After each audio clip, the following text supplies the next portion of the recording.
வாழ்க வளமுடன்! பேராசிரியர் டாக்டர் துரை லோகநாதனின் வினாவிடை தத்துவச் சிறுகதைகளாம் அமுதச்சுடர் சேனலின் சார்பான வணக்கங்கள். என் கதைகள் பல வெளிவர உதவிடும் யூடியூப் நிறுவனத்தார்க்கும் டிவி சேனலுக்கும் வணக்கங்கள். என் கதைகளுக்கு நாளுக்கு நாள் அமோக ஆதரவு தருகின்ற ரசிக பெருமக்களையும் வாழ்த்தியும் வணங்கியும் மகிழ்கின்றேன். இன்றைய சிந்தனைக்குரிய சொல் விளையாட்டு சிறுகதையாம். தலைப்பு இட்லி சாம்பார் ஊத்தவா என்பதாகும்.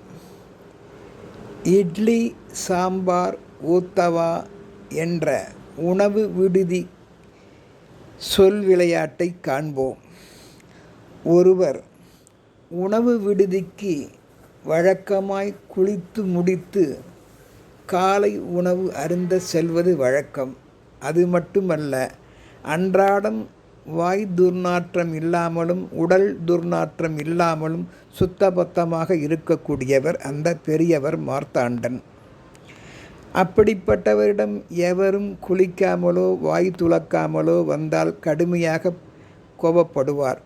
ஊத்தவாயோடு என்னை நெருங்காதீர்கள், துர்நாற்றத்தோடு என்னை நெருங்காதீர்கள் என்று வெளிப்படையாகவே சொல்லிவிடுவார். அது எல்லாரையும் ஒரு வகையாக முகம் சுளிக்க வைத்தது. அது அவரது வழக்கம்.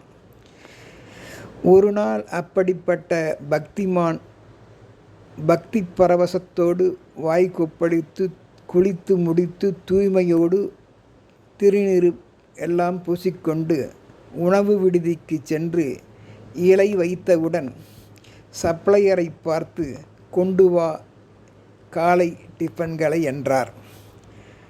வந்தவனும் அவரை உற்று பார்த்தவுடன் அவரும் ஒன்றும் சொல்லவில்லை. அவனும் தூய்மையாகத்தான் இருந்தான். இருந்தாலும் இட்லி சாம்பார், இட்லிக்குரிய சட்னி எல்லாம் வாளியில் எடுத்துக்கொண்டு அந்த பையன் கரண்டியால் மொண்டபடி அவைகளை அந்த பெரியவரை முகம் பார்த்து ஊத்தவா என்றான். பெரியவருக்கோ தான் அன்றாடம் சொல்லும் அந்த சொல் மற்றவரை சொல்லும் சொல்லாம் ஊத்தவாய் என்பது நினைவுக்கு வந்தது. திடீரென கோபம் கொண்டார். யாரை பார்த்து ஊத்தவா என்று சொல்கிறாய் என்று ஓங்கி அறைந்து விட்டார். ஐயா, நான் ஊத்தவா என்று உங்களை பார்த்து கேட்டது உண்மையே. நான் சட்னி சாம்பாரைத்தானே இட்லிக்கு ஊற்றவா என்று கேட்டேன். ஊற்றவா என்று நான் தூய தமிழில் கேட்கவில்லை. ஊத்தவா என்று கேட்டது என் தவறுதான் என்று உணர்ந்து கொண்டான். ஊத்தவா ஊற்றவா என்ற சொல்லிலும் தனது அன்றாட நடவடிக்கை செயல்பாட்டிலும் தான் எத்தனை விளையாட்டுகள் தினமும் அரங்கேறுகின்றன. சொல்வார் குறிப்பறிந்து இடம்பொருள் ஏவலறிந்து நாம் பழக வேண்டும், செய்திட வேண்டும் என்பதை இந்த சொல் விளையாட்டின் வழி நாம் உணர்வோம்.